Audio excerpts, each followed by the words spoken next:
We say these things to you because you don't really know how important you are to the equation. And because you don't really know how important you are to the equation, often you squander your importance by being reactionary to what's already manifested instead of being wise in your energy flow in the creation of the new. Did you follow that just a little bit?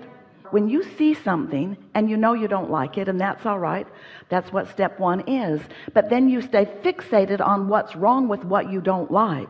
You hold yourself in a pattern of vibration that does not allow you to be the receiver of the improvement, because the vibration of the question or the problem is different than the vibration of the answer or the solution.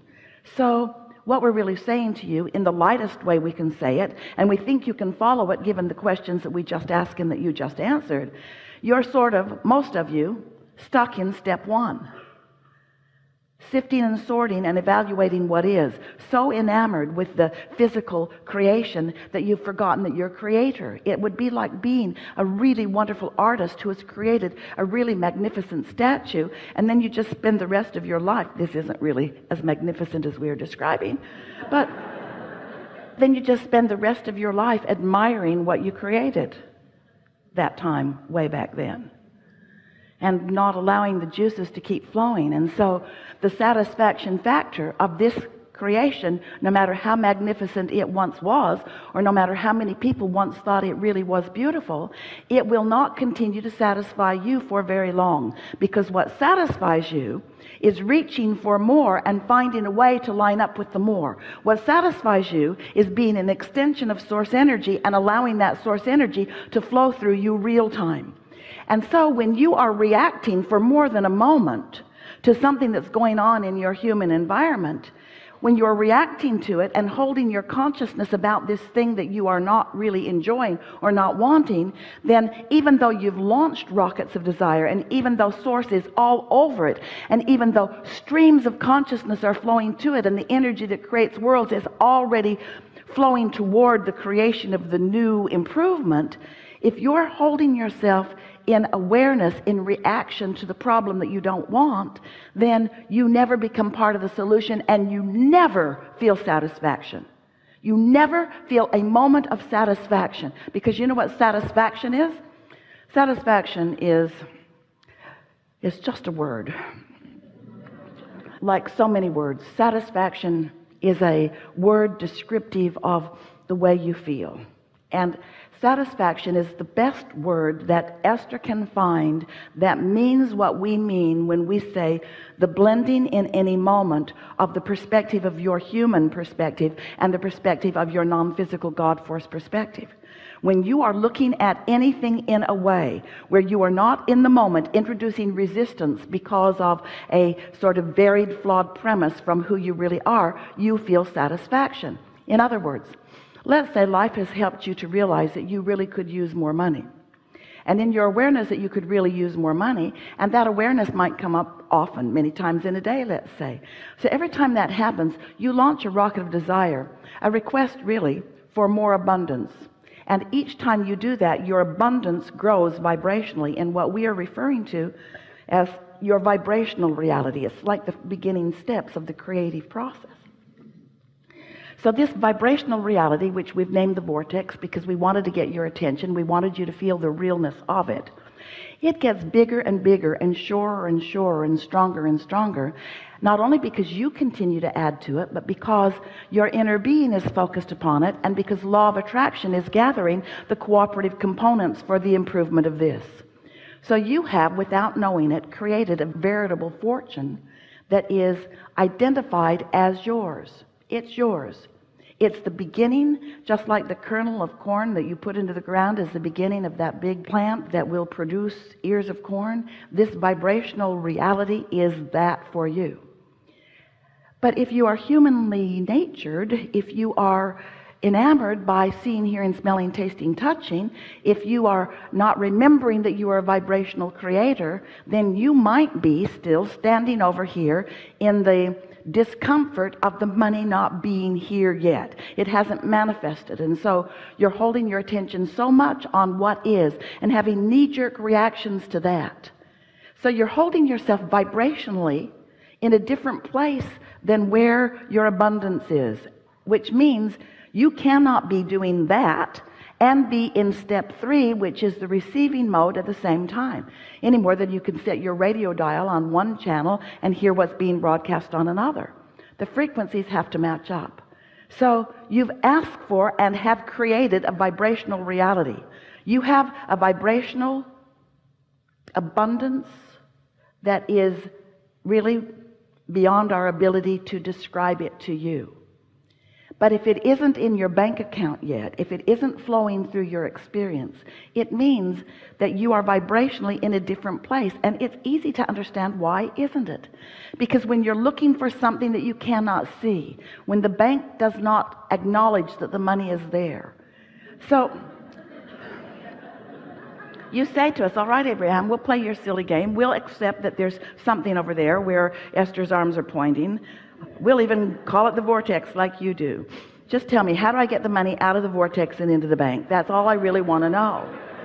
And that's what we want you to know too. We want you to know that this vibrational reality that you have created is yours and yours alone. In other words, no one else is going to sweep in and take it away from you. But you've got to find a way of getting to the receiving mode of it. So if you've been listening to us for a while, we've been telling you all kinds of suggestions about how you might do a better job of getting into the receiving mode. But what so often happens to you is that you have a knee-jerk response to something, and then you do a process, something that we've offered or someone else has, that makes you feel a little better for a moment, but you don't often really get to that place of knowing that what you're asking for is really real and is really yours and is really coming. Because there's something so objective about looking where something isn't that makes it feel odd to talk about it as it is. And you listen to us, we say, but it really is, it's vibrational, you can't see it yet. And you want to believe that, we want you to have faith that it's there. But mostly you say, I'll see it and then I'll believe it. And that's easy, isn't it? Only problem with that is you're seeing what others have believed, because they had to believe it before they could see it. And so if they believed it, then they saw it, and then there it is for you to see. And then you say, whoa, whoa, whoa, whoa, whoa. We need to do something about this. There seems to be something going wrong, because whatever is happening, however it's getting created, I don't like it that much. And we want you to understand that you get to modify it for yourself all day, every day. And that the energy that creates worlds is backing you up in support. So, you want more money, and let's say for right now, there isn't enough for you. You don't have access to it. It's not ready for you to spend. And when we say you can spend your vibrational currency, you say, Abraham, go talk to someone else. Vibrational currency is not what I really need right now. I need currency, not vibrational currency. I need currency. And we say, and therein lies your problem, because your need for the currency you don't have will keep you from resonating with the currency that you do have. And until you begin to resonate with the currency that you do have, it can't become bigger. In other words, these thoughts cannot turn to things. Have you been hearing us talking about turning thoughts to things? You got to wonder how things happen. Where does the economy come from? There are not pipelines from other planets piping in resources. You're turning thoughts to things. That's what the expansion of all of this is about.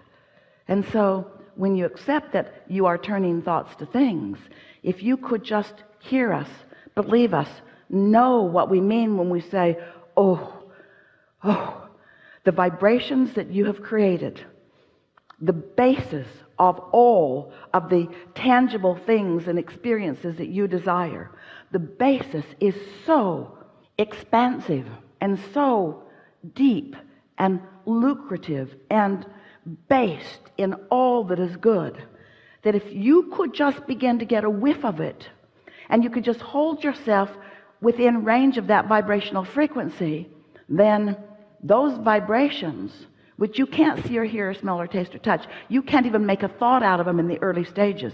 Those vibrations, if you hold yourself, these are the words, not in opposition of them. In other words, when you stop doing that thing you do that holds you in opposition of them, when you let your cork float, when you let your mind be still, when you stop beating the drum of what is, you let what you really want to be what is get a little bit of momentum going. That's how the deliberate creative process works. But what that requires is that you have to find a new starting place. We were watching Esther the other day. She was having an experience with someone that she really cares a lot about, who was having response to her. They were having a sort of responses with each other that was not pleasing either one of them. And no matter how hard Esther tried to find the right words, she could not find the right words, partly because she was not purely in the receptive mode, and absolutely because the person she was talking to was not in the receiving mode. And so Esther found herself in one of those, you've felt them too, feudal situations where it doesn't matter what you say or what you do, it's just going to be what it is. You're just not going to have any movement on this at all. And so then once the conversation ended, now Esther is still trying to think about it, but still getting no movement about it. No movement. In a sort of rut. You ever find yourself in a rut? So something's gone wrong. You don't want it to be wrong. You try to pivot. Abraham said, pivot. Pivot. When you know what you don't want, think about what you do want. But there's something so tangled in your vibration right now about what you don't want, that even when you try to think about what you do want, it's in defiance of what you don't want. In other words, it's all tangled in there together. You just can't get there from there. So Esther got out, Ask and It Is Given. Her favorite book. 22 processes in the back of it. 22 processes of what to do when different things happen. So she did a little of this and a little of that and a little of that, a little this, a little this, and she got feeling a little better. But not good enough that that thought left her mind altogether. So all day long, she stayed in a sort of rut that she had created.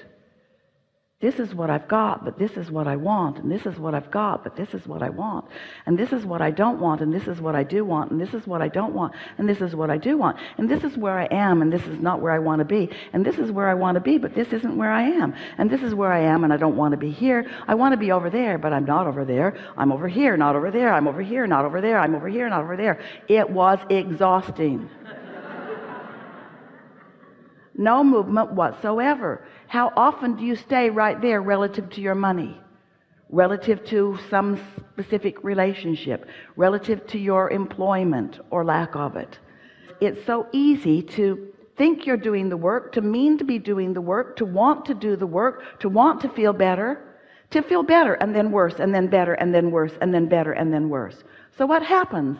Oh, friends, you've come so far, because there was a time when you felt worse and a little better and worse and a little better, and so instead of really wanting this and being over there, you've closed that gap.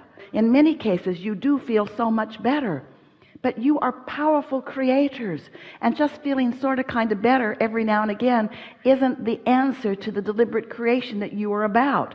You are often in a sort of vibrational rut where you have brought yourself to a place of feeling better, and then next time you turn the corner, something else happens, and you start that reactive process all over again. And then you come to us and you say, Abraham, I'm really getting this. I'm getting so much better at this. I'm better in this than I've ever been, but those people at work are so negative. If I could just rid myself of all of the other inhabitants of the planet, I could just enjoy it by myself so much. So we wipe everybody else off the planet. 3 days later, you're complaining about loneliness. We know you. We know you. Where am I going to eat? All of the people are gone.